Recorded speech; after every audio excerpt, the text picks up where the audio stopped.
বিশল্যকরণী নামের আমি আগেও একটি ভিডিও আমার চ্যানেলে আপলোড করেছি। সেখানে এটির গুণাগুণ ভালো করে বিশ্লেষণ করা আছে। আপনারা চাইলে আমার চ্যানেলে গিয়ে সেটি দেখতে পারেন।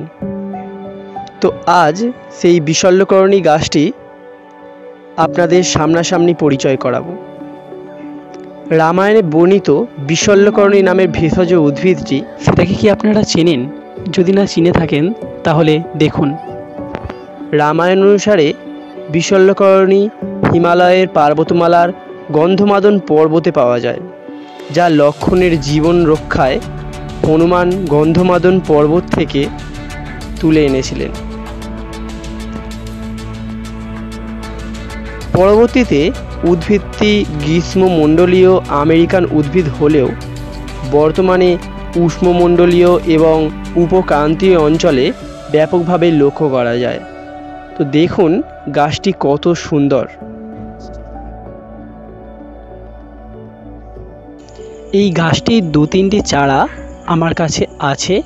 কারো যদি প্রয়োজন হয় আমাকে কমেন্ট করবেন, অবশ্যই আমি তাকে দেব বিনামূল্যে।